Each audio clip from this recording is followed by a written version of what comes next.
What's going on, YouTube? Back at it with another video. And look, we got 9 more pieces of dark and disturbing lost media. Bruh. It's crazy people get on camera and record right before they die, and it's like they didn't know they was gonna die. Like, they just recorded it and they died during that, and it's like, damn. Cause your family and shit gotta see that last video for the rest of their life until they gone. Like that's wild, bro. For real. But before we get into this video, man, I need y'all to like, comment, subscribe, turn them post notifications on, sit back, relax, and let's watch this video. Oh my granny. Bitch adding. A while back, I made a video going through 5 pieces of disturbing lost media that were listed under the Not Safe for Life category on the Lost Media Wiki. That video did really well, so I've decided to dive into the NSFL page once again. As I barely even scratched the surface of this particular lost media rabbit hole, I should warn you all that this content may be disturbing to some viewers, so if you're squeamish, I advise you to click off of this video now. For those of you who've stayed, this is 9 more pieces of dark and disturbing lost media. Aron Ralston's Blue John Canyon incident. My name's Aron Ralston. My parents are Donna and Larry Ralston of Englewood, Colorado. Damn. Whoever finds this, please make an attempt to get it to them. Be sure of it. I would appreciate it. Aron Ralston is an American medical engineer and motivational But to make speaker that video born in known, like, bro, I'm not gonna 1976. make it out here. I'm finna After die. working as an engineer for the Intel Corporation for 5 That's y'all problem though. Y'all be in them motherfucking mountains. Y'all stay out that shit. This shit wasn't made for us to be up here. That's why he's so happy. I made some shit that wasn't supposed to be made. No. You setting yourself closer to dying. Like, why y'all be going up there doing this shit? Like, when y'all get up there, all y'all can do is just stand there like, guess I'll climb another mountain. Like, what, nigga? Stop, boy. Stop. It's cold. years, he quit after developing a love for mountaineering and moved to Colorado to pursue a full-time career in this field. On April 26, 2003, the then 26-year-old Ralston was scaling the Blue John Canyon in southeastern Utah. While climbing down a slot canyon, a boulder that he was using to support his weight became dislodged and pinned his right hand against the canyon wall. Despite his best efforts, he couldn't free his arm, and because he hadn't informed anyone that he would be climbing the canyon, he knew nobody would come looking for him. Over the next few days, Ralston was forced to ration his food supply, which consisted of 350 milliliters of water and 2 burritos, and eventually had to resort to drinking his own urine. During the course of the event, Ralston created a video diary for his friends and family, as he believed he was going to die. After failing to chip away at the boulder with a knife, Ralston decided that he would attempt to amputate his forearm. This proved difficult, however, as the knife could not break through the bone. After 5 days, Ralston carved his name and the date he predicted he would die onto the wall, and he recorded his last goodbyes to his family. The next day, however, he managed to break his arm using the torque against it. He then managed to amputate his arm using a tourniquet to stop the blood flow and a multi-tool to cut through the muscle tissue and a nerve. Damn! And so I slammed my body against the opposite wall. I grabbed the backside of the boulder and even got my feet up to where I was standing halfway up the wall and grabbing the backside of the rock and humping my body over it until finally that bottom bone snapped. But I knew that that was the hard part. It was only a few more moments of work after that. Bro, imagine breaking you gotta break I wasn't even attached anymore, and I fell down like this, and I was free. You were reborn. Reborn, man. Fuck that. My nigga ain't got no arm. Nigga, I ain't trying to hear no shit like that. All I wanted to do was climb a motherfucking rock. I don't want to come out here damn near die for 3, 4, 5 days hearing animals and shit. I done passed out 16 times. And woke up. Now I ain't got no arm, like, for life. Bro. I had to break my shit. Like, imagine having to break your own arm so you can survive, but not just, oh, break my arm. Like, you gotta break it off. Like, this part gotta come off from this part. Oh my God. I would have died out there. It was was the happiest moment of my life. Yeah, you was determined to live, bro. It's funny to think about it being. There will never be a more powerful experience for me. After freeing himself, Ralston rappelled one-handed down the canyon. While attempting to hike back to his car, he encountered a family on vacation from the Netherlands who gave him food and water and alerted the authorities. They probably was like, what the helicopter fuck? search party happened That to pass family probably overhead thought some moments crazy later shit was going and on picked in him the up. desert. Ralston was asked in an interview if he would ever make his footage public, and while he understood the intrigue and interest behind the concept, he politely declined, stating that it was a private, personal video made for his family and friends, they made a and movie that he about intended him? for it to remain that way. Despite this, one video clip has been released, as well as a compilation of audio snippets taken from different sections of the tape. I've been putting a lot of effort into staying warm. I have very, very little water. My body's having difficulty controlling its temperature. I'm in deep stuff. It's pretty much suicide. It's 4 hours from here to my vehicle. Damn! It would probably be impossible with one hand. The blood loss and my dehydration, I think, are ruling that out. I think I would die if I cut my arm. I don't know what it is about me that's brought me to this, but I go out looking for adventure and risk so I can feel alive. Tell someone where I'm going. It's just dumb. I can't stop thinking about it. Hey, I gotta let somebody know, hey, I'm finna go climb this mountain. If y'all don't see from me in 4 hours, just know I'm in this mountain, stuck. Or a popsicle. All these great things that I would love to have. An orange. Oh, the tangerine. I can't think about that stuff. God, I'm really screwed. In 2010, a movie titled 127 Hours, named after the amount of time that Ralston spent trapped in the canyon, was released starring James Franco. To prepare for the role, Franco and the film's producers were allowed to view the home video footage that Ralston had recorded, and parts of the film's transcript were taken directly from Ralston's video. While I, and I'm sure many others, would like Aron to make the footage public, I respect his decision to keep it private, as it was obviously a very harrowing experience for him, and the story of his survival should be enough. Shit's wild. The Cannibal Holocaust piranha scene. Cannibal Holocaust is a 1980 Italian exploitation horror film directed by Ruggero Deodato. The film tells the story of a missing documentary crew that was filming cannibal tribes in the Amazon. New York University anthropologist I think I heard about this. is sent on an expedition to track down the missing crew. He manages to recover the film crew's lost cans of film, which an American broadcast station wishes to broadcast. Upon viewing the film reels, Monroe is appalled by the disturbing actions of the film crew and urges the station not to broadcast the documentary. Things like this happen all the time in the jungle. It's survival of the fittest. In the jungle, it's the daily violence of the strong overcoming the weak. Jack!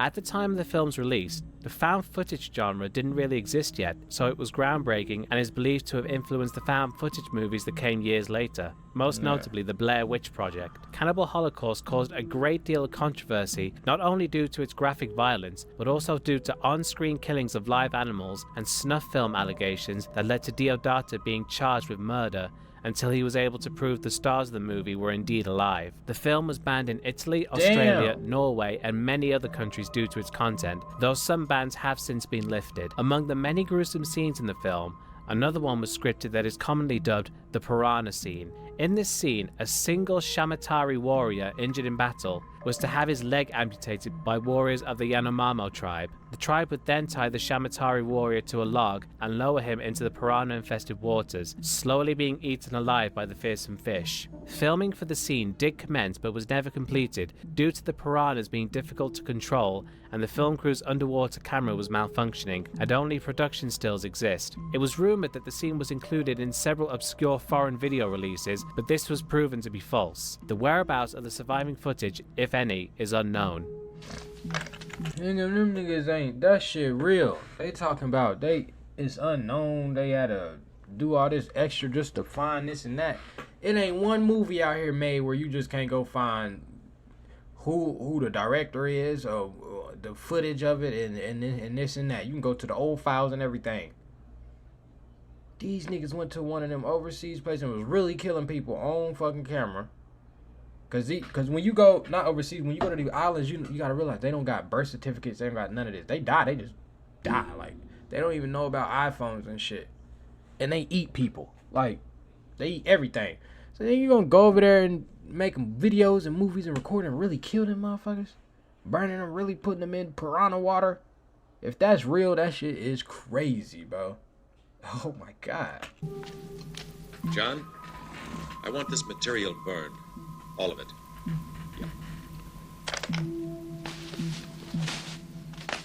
You see how easy that was? You know how much stuff they done did out here in this world, Columbine and they basement burned tapes. all of it? On April 20th, 1999. Oh, I remember this. Them niggas walked into that school and started shooting them people. Like, damn, bruh. Niggas is crazy.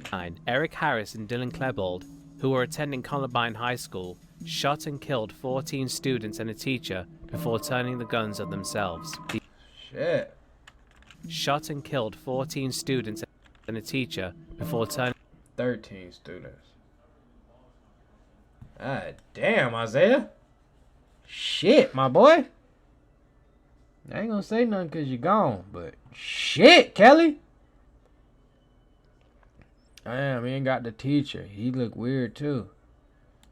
turning the guns on themselves. The R.I.P. to incident them was dubbed 13, the man. Columbine Massacre. In December 1999, Time magazine reporter Tim Roach was given access to 5 videotapes recorded by the murderers that investigators had discovered. Roach published an article for Times on the tapes on December 20th, soon after viewing them, dubbing them the basement tapes. Not long after the article's publication, furious family members of the deceased threatened to sue Jefferson County, considering the fact that not even they had been given access to the recordings. They came to an agreement, with Jefferson County quickly screening the tapes for them and then putting them in a vault indefinitely. However, in February 2015, word surfaced that the unreleased tapes had been approved for destruction by Sheriff Ted Mink of Jefferson County, Colorado in 2011. When an unknown party filed an open records request to view the unreleased tapes, they received a notice that the Sheriff's Office no longer had any documents in its possession responsive to their request. Afterward, a spokesperson for the Sheriff's Office confirmed that the tapes had been destroyed and that no copies are known to exist at all, meaning that the tapes would be lost forever if true. Over an hour's worth of footage made for a class project filmed by the two has surfaced in the years since. The two most notable pieces of footage are Rampart Range, which shows them at the shooting range with their friends using firearms, and the second is a student film they made called Hitmen for Hire, where they acted as bodyguards for people who were being bullied. However, once again, the things they say in this video definitely foreshadow what they were. They was the two weirdo niggas at your school that was weird as fuck. Like, I mean weird, like deeper than Bakugan weird. Like, them niggas was just like, I did shrooms. Or you know them students that came to school doing shrooms and listening to straight rock music and motherfucking didn't talk to nobody, looked like they was just like walking in the hallway and shit. They was one of them. They got bullied and they friends was getting bullied, but they friends was like nerds or some shit, like, you know, like the Bakugan type nerds, you know. What's it called? Yu-Gi-Oh! Shit like that. And they was getting bullied and they felt some type of way, so they're like, fuck it, dude, let's go in and kill it. Just kill people, let them know. We gotta put a statement out here, bro. We gotta let them know, bro. You know, dude. And they went and practiced and recorded all they practice and said, yep, I think we need to initiate with these guns. They was holding a gun, loaded gun in their hand, and was like, yeah, I need to use this one day. would do several months later. Rampart Range is completely banned from YouTube due to it violating YouTube's policy on graphic violence, but is available on Dailymotion. Hitmen for Hire, however, is available on YouTube. Watching. As for the basement tapes themselves, as stated previously, niggas up there shooting shit up, nigga. That you got, nigga. This back in the 90s, early 2000s. Niggas, what this one cool to do this in a video. You know how nowadays we be all in the videos like this, throw your gang signs up, do. Nigga, it wasn't cool to do that back then. Definitely in the white community. Everybody's like, peace, girl hearted. These niggas like murder, murder, murder, kill, kill. He just wanted to go to school. That's it. That shit crazy, bro. Previously, it seems very unlikely that they will ever be released. Get a gun in their hand, do all that damn shooting practice, bro. You got a loaded gun and you finally get it, and you go practice and shoot it. You gonna want to kill some kill something. It's going something in your body gonna be like, damn, I want to go kill something. Even if it's a bird, it's a cow, it's a motherfucking deer, whatever it is, you gonna want to kill something. You out here shooting cows, you're crazy, but you gonna want to kill something. These niggas decide to go kill their friends. What? People is crazy. Public. The Japanese cannibal audio. In the summer of 1981, Issei Sagawa, a Japanese student studying abroad in France, invited classmate Rene Hardveld to his apartment for dinner and to study poetry. What culminated was Sagawa's intention. You agreed to go to a nigga house by yourself for dinner and poetry that look like that? That nigga look like he this nigga got a full thing of Hennessy in here. Bitch, he gonna knock you the fuck out and put something in you. He already look creepily crazy, like he like boys low-key. And he'll touch women whenever they say no. But this right here showed me that's exactly what he do. He'll kill your motherfucking ass. Yeah, that motherfucker weird, nigga. He eat everything raw. To kill Hardveld and consume her flesh. Sagawa Told claims you. he'd had cannibalistic desires ever since he was a child after seeing someone else's thigh. In 1977, at the age of 27, Sagawa moved to France to pursue a PhD in literature at the Sorbonne in Paris. On June 11, 1981, Sagawa, then 32, invited his classmate Rene Hardveld, a Dutch woman, to dinner under the pretext of translating poetry for a school assignment. While Hardveld was reading a Jones Robert Becher poem about death, he shot her with a rifle. Using an electric knife, he started taking more than several kilos of meat from her body. He consumed her flesh during the next 3 days, cooking several meals and performing depraved acts with her corpse, before finally getting rid of the body. Sagawa recorded the entire incident on tape, including Hardveld's last words and the actual shot that was fired. He also shot a total of 39 photographs showing several stagings he made with the corpse. Trying to make her body disappear, Sagawa eventually made a mistake by losing one of the suitcases containing her body parts in a public garden. The police later found the suitcase and arrested the man who was to be called the Japanese cannibal by the newspapers. That motherfucker little than a motherfucker. God damn. Let that little ass nigga eat you. That shit crazy. This motherfucker was deeper than a cannibal. He was crazy as fuck. Cause there's all types of ways you can kill people. And people that ain't crazy as fuck, they do like silent ways. Like knock you the fuck out or put something in your drink, now you pass the fuck out and then they cut you up. You know, shit like that. This motherfucker said, set this camera up, put a rifle to her shit, blow her shit down, let her say her last words on camera. Then I'm gonna cut her up on camera. So I can rewatch this shit over and over and over. Nah, bitch, you crazy as a motherfucker. They gonna make fish sticks out your ass when you go to prison, nigga. What? The rest of Hardveld's body, the rifle, the photos, and the tape recorder, as well as several other pieces of evidence, were found in his apartment. Sagawa's wealthy father provided a lawyer for his defense, and after being held for 2 years awaiting trial, Sagawa was found legally insane and unfit to stand trial by the French judge, who ordered him held indefinitely in a mental institution. After a visit by the author Inuhiko Yamota, Sagawa's account of his kill was published in Japan under the title In the Fog. After being deported back to Japan, psychologists determined that he was legally sane and that perversion was the reason behind the murder. And it's crazy, like niggas will get their stories and publish that shit and low-key put these niggas, make them famous. That's all they wanted to be, was famous. And we just make them famous and like, oh, we made a movie, this movie about so-and-so. It's a kid right now, crazy as hell, that's like, man, I want to have a movie named about me. I'm gonna do something even crazier than him so I can get a movie. Knowing you not finna get paid for that movie, nigga.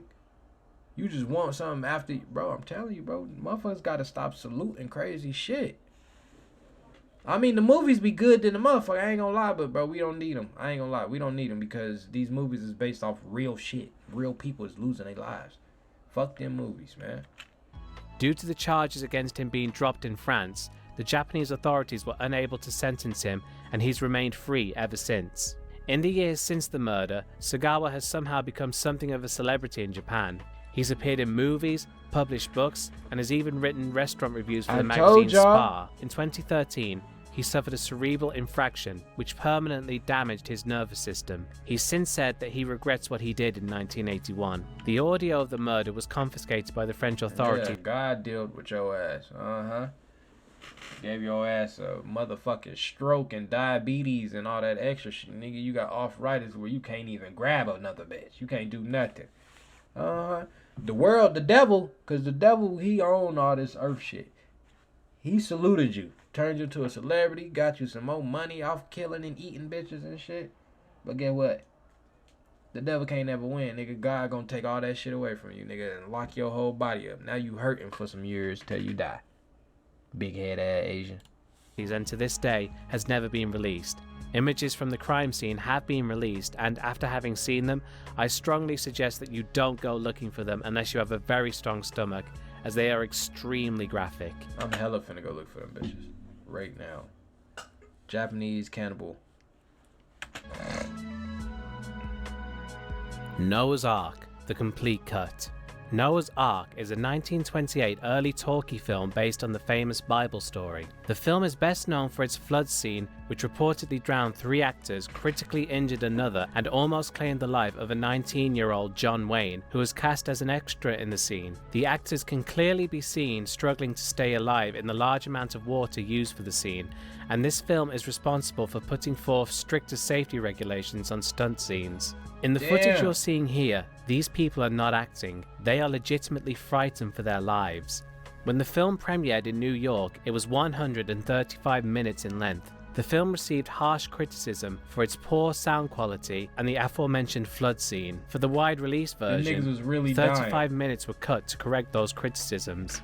The longer version of the flood scene was apparently even more unsettling and even contained shots of the actors who were drowning. The 100-minute version is the only cut of the film that survives. The original premiere version hasn't been seen since its first showing in New York, leaving the aforementioned 35 minutes lost. If this footage does still exist, it's most likely being kept in the New York Film Archive and is unlikely to be released due to the on-screen them rich motherfuckers deaths. sitting there watching it too, like, dang, they was really dying. The Skywayman. The Skywayman is a 1920 documentary film about stunt flights produced by Fox Film Corporation. The film is mostly known both for its breathtaking stunts as well as the uncut footage of the crash that claimed the lives of Omar Locklear and Milton Elliott. On the night of August 2nd, 1920, one stunt was being filmed using the floodlights to help guide the pilots. The 2 pilots were operating a biplane and instructed the crew members to shut off the lights when they were getting... Hold on, I just looked up this Japanese nigga, bro. This nigga's a fucking creep. I can't even show y'all this shit, bro. This nigga is sitting here butt-ass naked. You know, like, the best example of what he looked like right now is off Hangover when Chow was when the monkey touched his ding ding and it was like, what is that? Is it a pimple? And he touched his thing and he woke up and he was naked and it was all hairy. That's what it looked like, bro. That shit looks super disgusting. Alright, bro. Love you, nigga. I'll hit you later. It looked like that, but his stomach, like, he's skinny, but his stomach, like, fat, like he pregnant. Like, you can tell he filled up with some shit that ain't supposed to be in his stomach. And he's sitting on the couch, bro, with a plate in front of him, holding a knife, like, in a fork. Like this, bro. Y'all go look that shit up, man. Weird ass nigga. They got pictures of him eating it.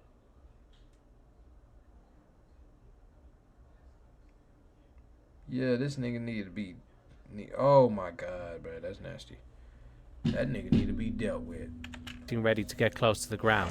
They had flares attached to the wings to give the plane the illusion that they were on fire. The plane was to simulate a crash on the ground. The crew, however, neglected the directions to turn off the floodlights. Blinded by the glare of the lights, the pilots had no idea the ground was closer to them than they thought, and the plane crashed, killing both instantly. Locklear's girlfriend, Viola Dana, was on set and witnessed the crash. This scene and its aftermath, including Dana's horrified reaction, was left in the film, making it one of the first films to feature the on-screen deaths of its members. The scene shocked audiences worldwide. No footage of the film is known to exist, but some production stills, ads, and photos of the crash have survived. That's crazy. The death of Steve Where's Irwin. He at? Like, I wish I could have seen him in that. Crikey. G'day and welcome to the primitive island of New Guinea. On this mission, I'm gonna take you from the mangroves all the way across the swamplands. That shit crazy, bro. Watching this has brought back straight childhood memories, bro. Damn, nigga, I ain't watched this dude in so long, bro. His son do the same stuff now, bro. You acting like your daddy.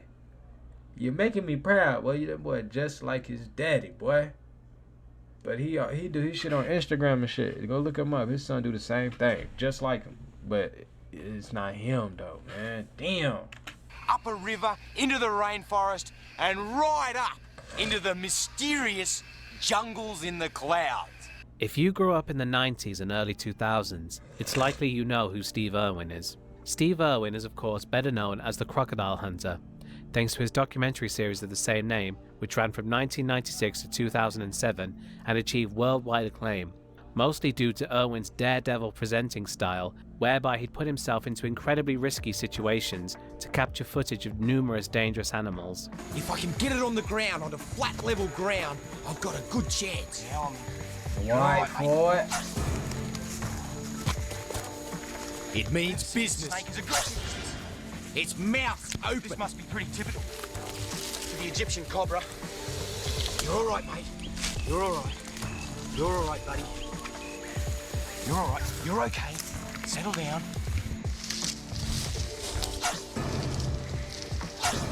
You're all right, buddy. I never quite realised that these two giant goannas saw me as a food source.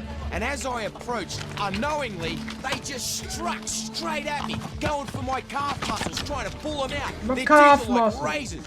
One bite, one laceration, and I'd bleed out and be dead in an instant. The smell of blood would send other dragons into a frenzy, and they'd come from everywhere. Holy smokes, that was As too a kid, close. I was like, Crocodiles attack so hard and fast from the water's That's a edge crocodile. that their prey doesn't get enough time to squeak after they've been hit. Whack! He Grabs catching my it. hand back into the water so quick that my backup couldn't do a thing about it. His teeth penetrated straight through my hand. A dangerous mistake that I'll never make again. It's quick. Real quick. He got dragged into that water. He also ran the Australia Zoo with his wife Terry, and would often film episodes of the show there. And welcome to Australia Zoo. Mate, every single thing you see here today, myself and my mum and dad built from the ground up. And Terry and I, well, we're just continuing the family tradition. Please, come and have a look at the things we love the most. Our animals. Let's have a look. In 2006, Steve began filming for a series called Ocean's Deadliest. 8 days into filming while looking for tiger sharks, bad weather had brought production to a standstill. Steve said to his cameraman Justin Lyons, "Let's go do something." So they got into an inflatable boat and went searching for something to film. Before long, they found an 8-foot wide stingray. Steve then got into the chest-deep waters to interact with the stingray, while Justin filmed him. Stingrays are not usually aggressive animals, and are more likely to run than fight as they are very fast swimmers, so that's naturally what they expected this stingray to do when Steve approached it. However, when Steve got... You gotta realize, fuck around, you stop fucking with that water. This is me right here telling y'all again, stop fucking around that water. When he was on land, ain't nothing get him. Except for when that alligator dragged him to that water, so he got the fuck up out of there. Every time niggas get in that water, we ain't made for that. Even if they fuck around and just like, okay, decide to not run away and fight back, we can't just be like, oh, on land we can, in water we can't do nothing, nigga. If they got the Australian man, if they got Steve Irwin, oh my mama, they'd get you. Get out that water, bro. And today he thought he was gonna do what they usually do, and this one was like, nigga, got me fucked up, nigga. I got kids around here, nigga. I'm not going nowhere. Stone. And now bro lost his life, and a lot of people got affected about that. Nigga, he gotta defend himself too. Shit. Close, the stingray turned to face him and began stabbing violently with its tail. Lyons believes that the stingray probably mistook Steve's shadow for a tiger shark, who are known to prey on them, and was trying to defend itself. Lyons continued filming as Steve had told him that under no circumstances was he ever to stop, no matter how badly injured he was. According to eyewitness testimonies from crew members, the stingray struck Irwin in the chest multiple times, puncturing his heart, Damn. after which point he was immediately pulled from the water by his colleagues onto Croc 1, a 75-foot yacht created for the purposes of conducting both research and adventure tours, and then attempted to rush to the shore as Irwin bled out. An hour had passed before they made it to land, during which time Lyons performed CPR on Irwin, all the while a second cameraman continued shooting footage from the sidelines. Irwin was pronounced dead by the paramedics within seconds of their arrival. According to Lyons, his last words were, "I'm dying." The resulting footage was handed over to the Queensland authorities, who are said to have eventually returned it to Irwin's family, who are, in turn, said to have destroyed it. Lyons, when asked about his feelings on the possibility of the footage one day being aired, said that he hopes it is never released, out of respect to Irwin's family, and also revealed that he is no longer in possession of the recordings, and that he suspects there are no remaining copies in existence. All right, well, we're gonna. Yeah, she's very cute. We're gonna have Definitely to take a don't break want to right release now. that. And then in the commercial, Seeing we're him gonna see dying, you try he's and get big that to thing so out of many here without kids, being it'd killed. be like- Which I think is gonna be really fun. Like All right, losing Steve your Irwin, uncle, thank son. you very much for being with us. Good night, everybody. We'll take a break. The Dawn Brancheau tape.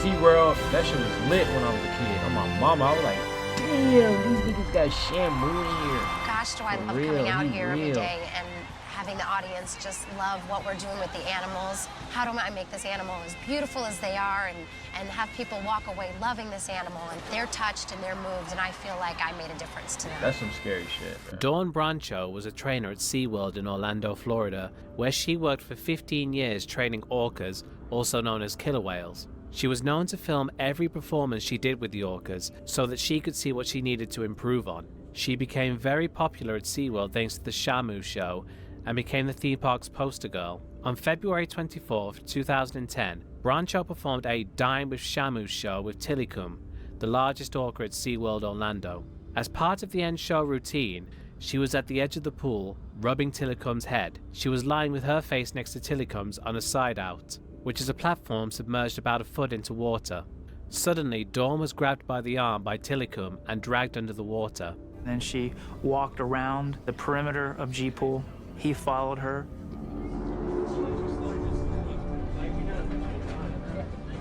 And then continued over into the rocky ledge area where she laid down with him to do a relationship session, which is, it's quiet time basically. Tilikum at some point grabbed a hold of her left forearm and started to drag her and eventually did a barrel roll and pulled her in. He wouldn't release her, and because she was submerged under the water, she drowned. Eventually, the park's employees were able to lure Tilikum into a smaller pool and attempted to calm him down. After 45 minutes, he finally released her body. It wasn't until the autopsy that it was revealed just how much blunt force trauma Tilikum had caused to Brancheau's body. As stated earlier, Dawn had every performance filmed, so the attack was caught on camera and part of the footage was used in the documentary film Blackfish, but cuts off just before Tilikum That's crazy, grabs Brancheau. bro. This is likely. Y'all gotta stay out of that water. You don't know what they thinking, nigga. They just liking you right now because you throwing fish in their mouth and they gotta do this to eat, nigga, because you have to feed them. And y'all not realize y'all not feeding them enough, nigga. Nigga, these is animals. They eat all day. Whenever some food and they got a chance to get it, they gonna get it. So if you feeding them at certain times and shit, they gonna act correct to get fed again and do the right thing to get fed again. They don't need money. They need to eat. That's all. They live to eat. And you didn't give enough food one day and he got tired of your shit, dragged you in. He had an agenda because he's smart. He dragged you under there. How do you stay underwater for 45 minutes in just a pool? He had a secret spot already set up down there to have you stuck down there. And he came up, getting more fish, calming down. And didn't nobody jump in that water to go get her. You know why. And then he eventually went and picked her up. Like, here y'all go. Y'all can have her. She's dead though. She's done. Take me, set me off an ocean. Let me go home.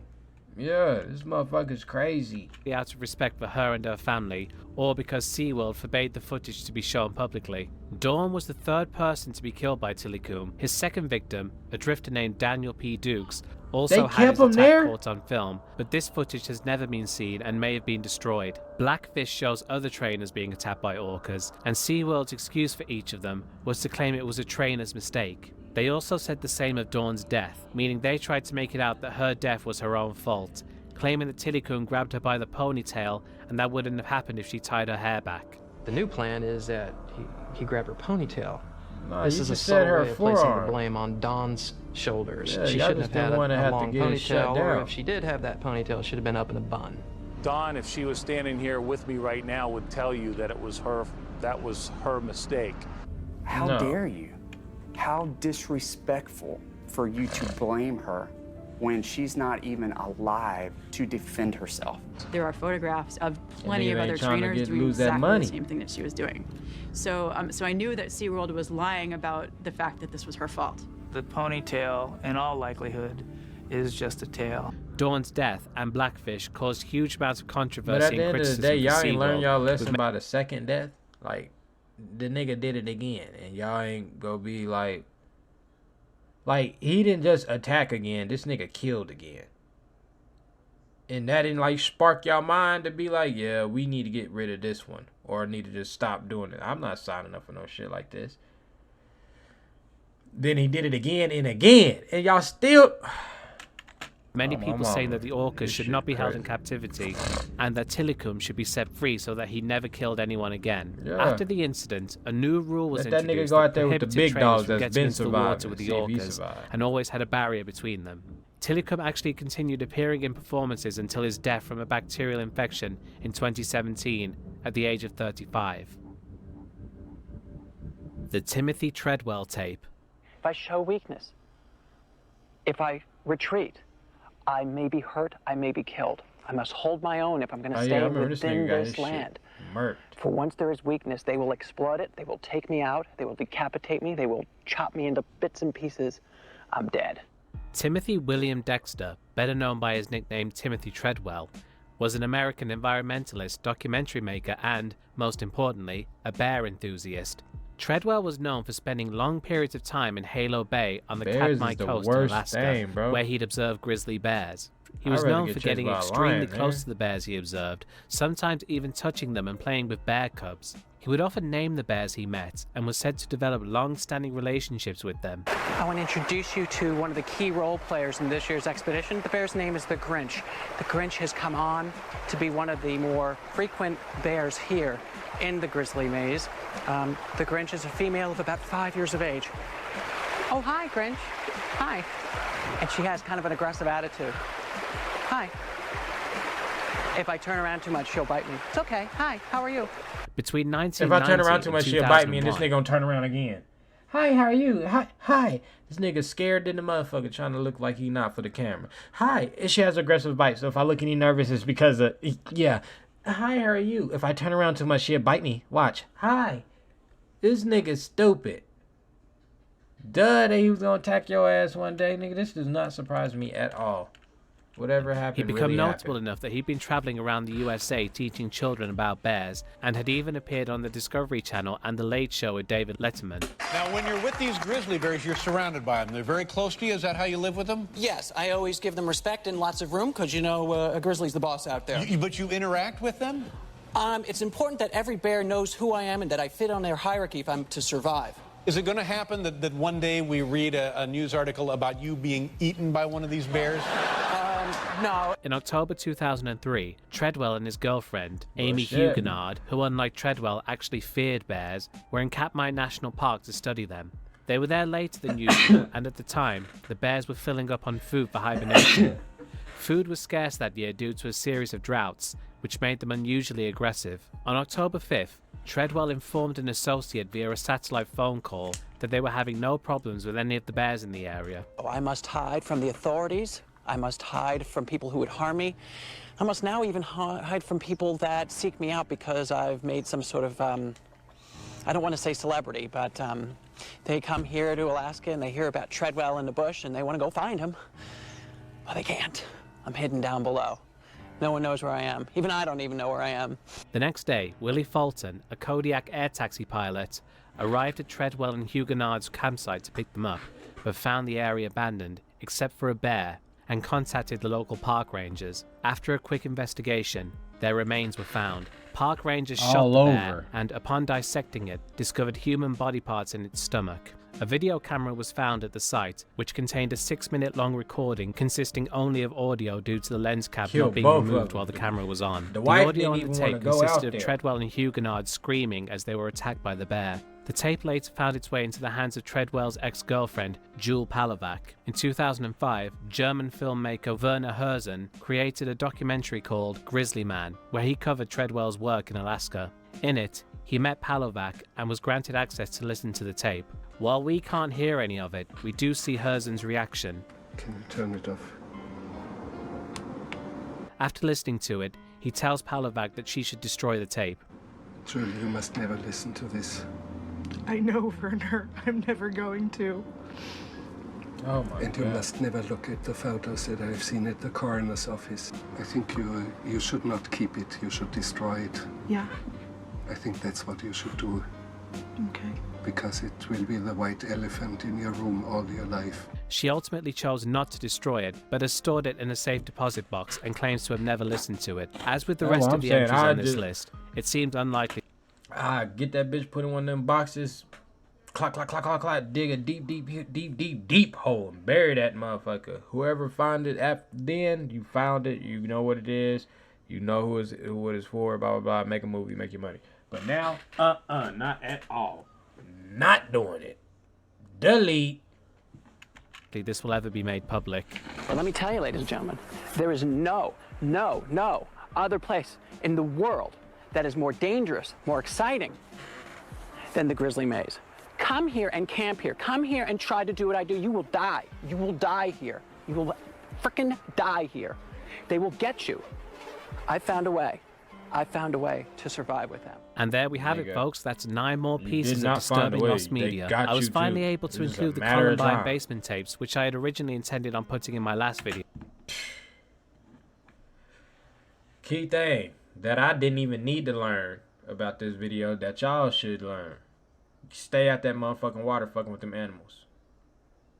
Number 2, if these animals are known as the alphas, stay out they motherfucking way too.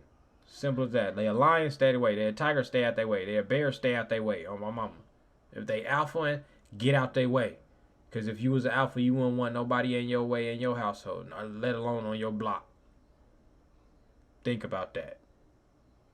These niggas don't live for money like we do. They live to eat. You know what I'm saying? To survive. So, they gonna get your dumb ass one day. But yeah, man, that's gonna be the end of this video. I need y'all to like, comment, subscribe, keep them post notifications on, and I'm out this thing. Peace, love you, and keep God in your life. Not for real.